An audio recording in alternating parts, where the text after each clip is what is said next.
Hay una cualidad intensamente inquietante en casos de desapariciones misteriosas. La pérdida de personas como resultado de un crimen es una cosa, pero una ausencia inexplicable es algo completamente diferente.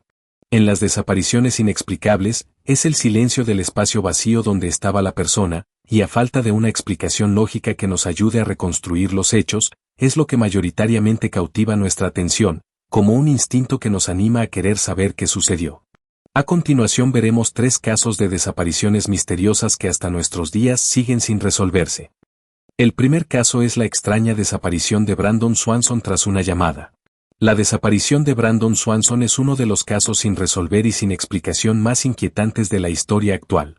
En la noche del 14 de mayo de 2008, Brandon, un estudiante de 19 años, desapareció misteriosamente después de un pequeño accidente en su automóvil.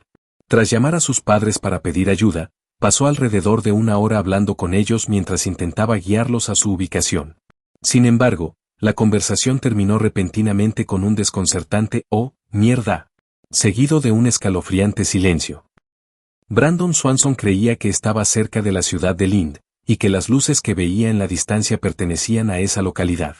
Mientras sus padres se dirigían a buscarlo, intentaron localizarlo mediante señales de luces, encendiendo y apagando las luces delanteras del coche, pero sin éxito. A medida que la frustración crecía, Brandon decidió caminar hacia las luces y pidió a sus padres que lo esperaran en el estacionamiento de un club nocturno popular en Lind. Lamentablemente, no se han encontrado pruebas físicas relacionadas con Brandon. Ni su teléfono, ni sus llaves, ni su ropa han aparecido, y las pistas siguen siendo escasas y fragmentadas.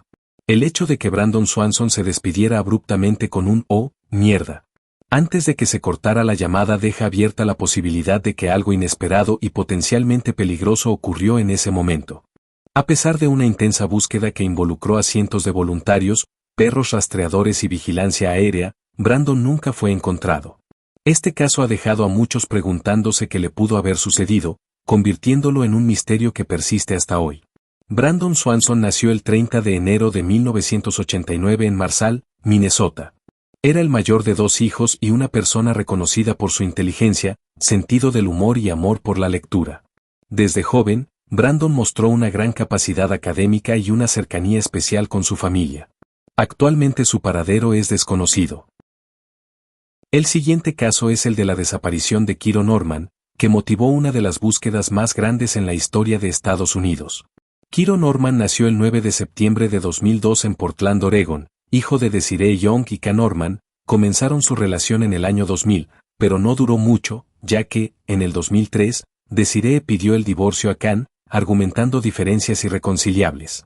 En 2004 Desiree padeció una importante insuficiencia renal, dejándola imposibilitada para cuidar a Kiron, cediendo la custodia total a su padre Khan, quien en ese momento comenzó una relación con Terry Moulton, quien se convertiría en la madrastra de Kiron. Ella era amiga de Desiree. Hasta ese momento, todo parecía marchar bien en la familia Orman, hasta que llegó el 4 de junio de 2010. Esta es la última foto de Kiron antes de su desaparición. El 4 de junio de 2010, Kiro Norman llegó hasta su colegio, la primaria Skyline, en Portland, Oregón, Estados Unidos, para participar en una feria de ciencia y después asistiría a sus clases cotidianas. Eso fue lo último que se supo de él. Su madrastra, Terry Moulton, lo dejó en el establecimiento a las 8 de la mañana, y se fue 45 minutos después, señalando en su testimonio que vio al niño caminar rumbo a su clase de matemáticas, luego del evento científico. De todos los presentes en el recinto, nadie lo vio ingresar a la sala, y lo marcaron ausente. Después, a las 3:30 p.m., cuando Terry lo fue a buscar al paradero de autobuses, supo que Kiron nunca formó parte de su clase ese día. Tras llamar a la escuela, y confirmar con la secretaria de que efectivamente no tenían noticias suyas, alertaron a la policía para comenzar con la investigación. Inmediatamente después de la desaparición, las primeras teorías apuntaban a que Kiron se había marchado por su propia cuenta, o tal vez se había distraído en algún lugar camino a su casa, algo un poco extraño, ya que Kiron no llevaba cosas que indicaran que tenía intenciones de marcharse.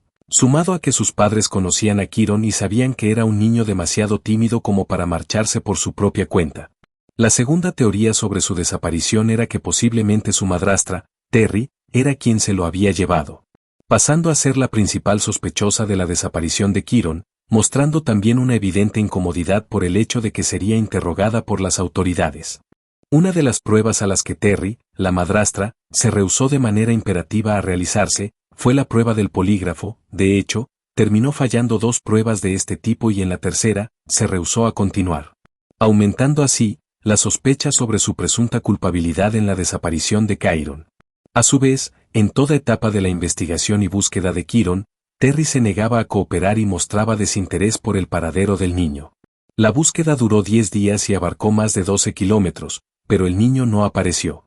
El 12 de junio, 8 días después de ser visto por última vez, 300 rescatistas buscaron durante horas al menor en todas las áreas cercanas al colegio, sin resultados. Fueron 1.300 oficiales los que participaron en la búsqueda de Kyron, incluyendo a miembros de departamentos de Oregón, California y Washington, sin que ninguno supiera dónde se encontraba. Al haber pasado 2 años sin alguna pista que pudiera acercarlos a la verdad, Desiree Young, la madre de Kyron, demandó a Terry y aseguró que ella lo secuestró. Sin embargo, al poco tiempo rechazó continuar con el juicio para no interferir con el trabajo policial. Desde el comienzo de la investigación, los detectives se han centrado en la madrastra Terry Orman, pero nunca ha sido nombrada o acusada como sospechosa de la desaparición. En mayo de 2017, la estación KGW de Portland informó que un panel secreto del gran jurado continuaba escuchando evidencia en la desaparición de Kyron y que se había reunido en múltiples ocasiones. Durante el informe, el caso se describió como aún activo y en curso. 2 meses después, en julio de 2017, las fuerzas del orden llevaron a cabo más búsquedas a lo largo de Skyline Boulevard, pero las búsquedas no dieron resultados. Actualmente el caso de la desaparición de Kyron Orman sigue activo, pero sin pistas claras que puedan guiar a su paradero. El caso de Asa Degree, el misterio de la niña que salió de casa en San Valentín y no regresó. Era el año 2000, cuando el día de San Valentín, celebrado principalmente en Estados Unidos, no fue romántico, sino que se tornó desolador para una familia norteamericana, esto a raíz de la desaparición de una niña de 9 años, quien salió de su casa en horas de la madrugada y jamás regresó. Asa Degree vivía con sus padres y hermano mayor en las afueras de la ciudad de Shelby, Carolina del Norte, Estados Unidos. Degree se encontraba cursando 4º grado en la escuela Falston Elementary, era parte del equipo de básquetbol de su escuela. 14 de febrero, una madrugada en la que Asa partió. Alrededor de las 2:30 de la madrugada, el padre de Asa Degree fue a ver cómo estaban ella y su hermano mayor en la habitación que compartían. Todo le pareció que estaba normal, pues dormían. Pero, siendo las 6:30 de la mañana, la madre de Asa fue nuevamente a la habitación para despertar a sus hijos y que se alistaran para el colegio. No obstante, la pequeña ya no se encontraba allí. La madre de Asa llamó a su esposo para saber si había visto a la niña, pero él le respondió que no, de hecho, pensó que se encontraba durmiendo. De inmediato, los padres les preguntaron a sus familiares que vivían cerca si la habían visto.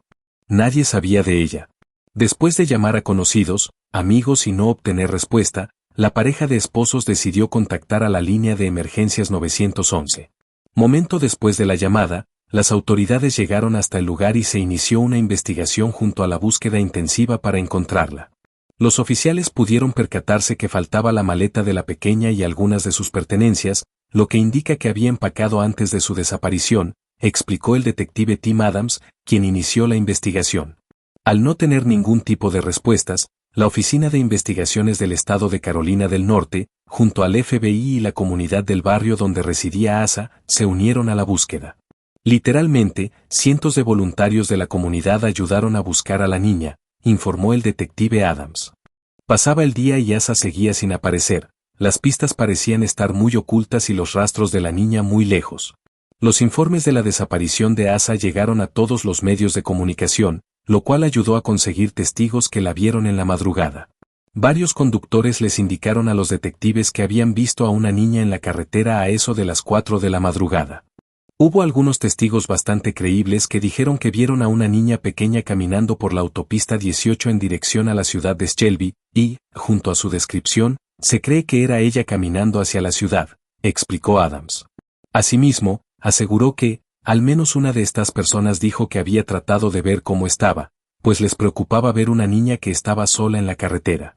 Pero cuando el conductor dio la vuelta, Asa se había ido hacia el bosque y el conductor ya no podía verla. Pese a los esfuerzos por encontrarla, no solo pasó un día sino más de una década sin que los padres supieran de su hija. 17 meses después, su maleta, la cual se creía que llevaba cuando se fue, se encontró a 20 millas al norte en la autopista 18, en otro condado. No obstante, algunos de los artículos que había dentro no le pertenecían a ella. Ante su posible huida, los detectives tenían una teoría que argumentaba que la niña no pudo haberse ido sola y que debió haber algún cómplice que haya apoyado su salida de casa. Sin embargo, no se pudo comprobar dicha hipótesis y tampoco se pudo detectar un posible paradero en el que pudieran encontrarla. 25 años después y Asa jamás volvió. Las autoridades han informado en Inside the FBI que aún siguen con la búsqueda de quien hoy ya tendría la edad de 35 años y han realizado un retrato de la joven con la supuesta apariencia en la actualidad. Sus padres son quienes más esperan con ansias la aparición de Asa y aún guardan la esperanza de que la ayuda de las autoridades se haga efectiva, pues aseguran que su hija aún sigue viva y quieren encontrarla. Después de 25 años, sigo creyendo que mi hija está viva, no creo que esté muerta. Y sé que alguien sabe algo. Un niño de 9 años no puede desaparecer en el aire sin que nadie sepa nada. Actualmente, existe una recompensa por información del paradero de Asa que llega a los $45,000. No se tiene ninguna pista de que le pudo haber ocurrido o si su paradero se conocerá algún día.